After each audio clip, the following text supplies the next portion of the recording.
Reading page 92, the Middle-Length Treatise and Stages of the Path to Enlightenment.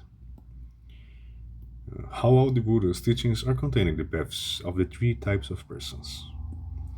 Everything the Buddha did was only for the welfare of the sentient beings, from generating the mind of enlightenment in the beginning, through collecting the accumulations in the middle, to manifesting complete Buddhahood at the end. Thus, all his Dharma teachings too are only for accomplishing the welfare of sentient beings.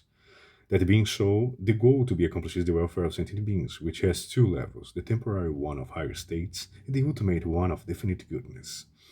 All the teachings that pertain to accomplishing the first level are included in the cycle of Dharma teachings for the person of genuine lesser spiritual capacity or that is shared in common with the person of lesser capacity. Special persons of lesser capacity do not act primarily for the rewards of this life. Instead, they pursue the excellence of high rebirth in the future lives and try to achieve the causes of that. Lamp for the Path to Enlightenment, verse 3 says, whoever pursues by any means the happiness of samsara only, just for his own benefit, should be known as the least of beings. There are two kinds of definite goodness. The liberation that is mere release from samsara and omniscience. All the teachings that pertain to the vehicles of Surakas and the Pratyeka Buddhas are included in the cycle of Dharma. Teachings for persons of genuine medium capacity, or the teachings that are shared in common with persons of medium capacity. Persons of medium capacity develop this sentiment with samsara as a whole and make liberation for samsara their goal for their own welfare. Therefore, they engage in these methods, the three trainings. Lamp for the Path to Enlightenment, verse 4 says, one who pursues only personal peace, turning away from the happiness of samsara, and desisting from evil deeds, is called a person of medium capacity. There are two means of attaining omniscience, the great vehicles of the secret mantrayana and the paramitayana. These two are contained in the cycle of Dharma teachings for persons of great capacity. Since persons of great capacity are under the influence of great compassion, they make enlightenment their goal in order to bring all the suffering of sentient beings to an end. Therefore, they train in the six perfections, the two stages, and so forth. Lamp for the Path to Enlightenment says, one who through his own suffering yearns to bring to an end completely all the suffering of other beings is said to be a superior being. As stated above, the means by which these beings attain enlightenment are twofold, the perfections and the secret mantra.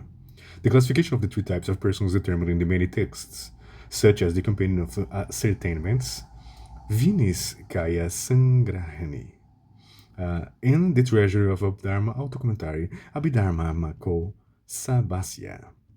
Although persons of larger capacity include both to those who devote themselves to this life and those who devote themselves to future lives.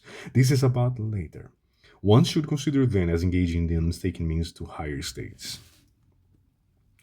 The reason for gradual guidance from the perspective of the three types of person. This has 2 points. The purpose of guidance in accordance with the paths of the three types of persons and the reason for such gradual guidance.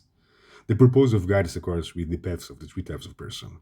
Although this is explained in the terms of three types of beings, since the path of persons has great capacity contains within the paths of the two types of beings, Master of Asvagosa says that there's are parts of the Mahayana path.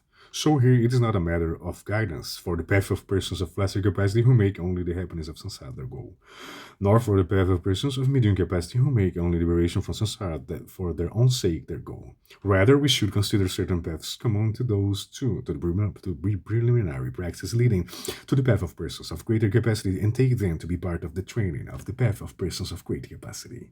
The reason for such gradual guidance.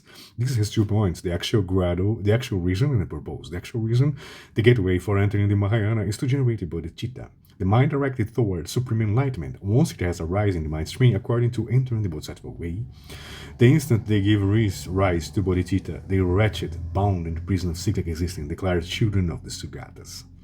A person who has gained the title Bodhisattva is admitted to the ranks of Mahayana beings. If their bodhicitta deteriorates, they depart from the Mahayana. This being so, those who wish to enter the Mahayana must exert themselves in many ways to generate the mind. However, to generate it, they first need to meditate on the benefits of generating that mind, so that the light in those benefits will increase, and do the seventh limb, practice together with going for refuge. That is what is taught in the Compendium of Trainings in entering the Bodhisattva way. If we summarize the benefits set forth in this way, there are two temporary and ultimate benefits, the former that are twofold. One will not fall to the lower rebirths, and one will be born in the fortunate rebirths. Once this mind has arisen, the causes of miserable existence accumulated previously are purified, and the continuity of accumulated then in the future is severed.